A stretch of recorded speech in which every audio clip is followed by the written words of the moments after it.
আজি তেখেতৰ অনুভূতি তেখেতৰ অনুভৱটো তেখেতে আজি প্ৰকাশ কৰিছে আৰু সেইটো লৈ পেলাই সকলো চিন্তা চৰ্চা কৰিব, আমিও চিন্তা চৰ্চা কৰিম।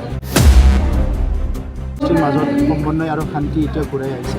যোৱা 30-40টা বছৰত এজনে আনজনৰ মুখৰ ফালে চাব পৰা পৰিৱেশ নাছিল। চাওক, নিখিল বড়ো ছাত্ৰ সন্থাৰ সভাপতি ডাঙৰীয়াই জাতীয়তাবাদী সংগঠনৰ নেতা হিচাপে তেখেতৰ চিন্তাটো তেখেতে ৰাখিছে।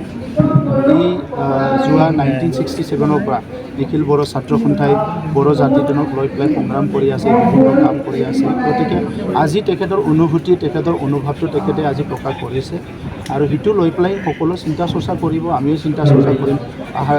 আহি থকা দিনত আমি কেনেকৈ কৰিব পাৰোঁ। বিটিআৰ অঞ্চলত সকলো জাতি জনগোষ্ঠীৰ মাজত সমন্বয় আৰু শান্তি এতিয়া ঘূৰাই আহিছে। যোৱা 30-40টা বছৰত এজনে আনজনৰ মুখৰ ফালে চাব পৰা পৰিৱেশ নাছিলে, আপোনালোকেও জানে। আৰু এই 4টা বছৰত আমাৰ চৰকাৰ অহাৰ পিছত প্ৰত্যেকটো জনগোষ্ঠী, ক্ষুদ্ৰ জনগোষ্ঠী হওক, ডাঙৰ জনগোষ্ঠী হওক, সংঘাত হোৱা জনগোষ্ঠী হওক বা শান্তিত থকা জনগোষ্ঠী হওক, চব জনগোষ্ঠীৰ লগত আলোচনা বিলোচনা কৰি এটা ভাল পৰিৱেশ ঘূৰাই অনা হৈছে। এতিয়া BTC অঞ্চলৰ মানুহৰ মুখত হাঁহি আহিছে, ভালকৈ বজাৰত যাব পৰা হৈছে, স্কুল কলেজত যাব পৰা হৈছে, বেপাৰ বাণিজ্য কৰিব পৰা হৈছে, শিক্ষাত এতিয়াহে লাহেকৈ এটা ভাল অৱস্থা ঘূৰি আহিছে। এই গোটেই কথাটো লৈ পেলাই আমি চিন্তা চৰ্চা কৰিছোঁ, কাম কৰি আছোঁ।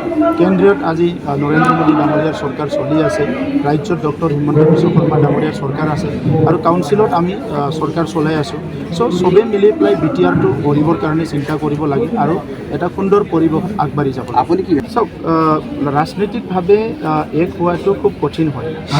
আপুনিও বিচাৰে যে অসমীয়া জাতি এক হওক, কোনোবাই বিচাৰে যে মাইনৰিটি মুছলমানসকলে এক হওক, কোনোবাই বিচাৰে বঙালীসকলে এক হওক।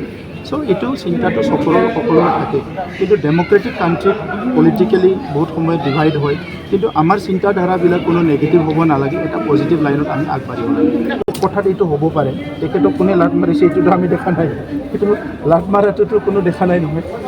আৰু এইবিলাক শব্দ বাক্যবিলাক যোনে অলপ গভীৰভাৱে চিন্তা কৰি ৰাজনীতি কৰে, তাত এনেকুৱা শব্দ বাক্যবিলাক ইউজ কৰিব নালাগে।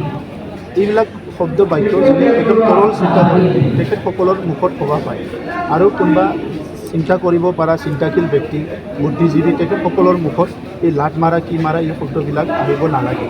আমি নিজৰ এজেণ্ডা লৈ কাম কৰি আছোঁ, কাৰণ BTR চুক্তি ৰূপায়ণ হ'ব লাগে, BTR অঞ্চলত শান্তি সম্প্ৰীতি থাকিব লাগে। ইমান দিনে নাছিলে, সেই সময়ত কোনে কাক লাট মাৰি আছিলে? যোৱা 30টা বছৰত যে এই অঞ্চলত যে অশান্তি হৈ আছিলে, বন্দুক বাৰুদ হিংসা মৰা মৰি, সেই সময়ত কোনে কাক লাট মাৰি আছিলে? আজি যদি লাট মাৰি আছে, শান্তি কেনেকৈ ঘূৰি আহিছে? শান্তিটো তেখেতে বিচাৰে নে নিবিচাৰে? সকলো যে নিজৰ আত্মসন্মানলৈ থাকিব পাৰিছে, এই পৰিৱেশটো কেনেকৈ ঘূৰি আহিছে? গতিকে তাত কোনোবা তৰলভাৱে 10টা কথা ক'ব পাৰে। আচলতে BTR অঞ্চলৰ আমি বাসিন্দা হিচাপে, ইয়াৰে সন্তান হিচাপে, ইয়াৰ মানুহবিলাকে যোৱা 30-40টা বছৰত কিমান দুৰ্যোগৰ মাজেৰে আহিছে, কিমান দুখ বেদনাৰ মাজেৰে আহিছে, এইটো আমি বুজি পাওঁ।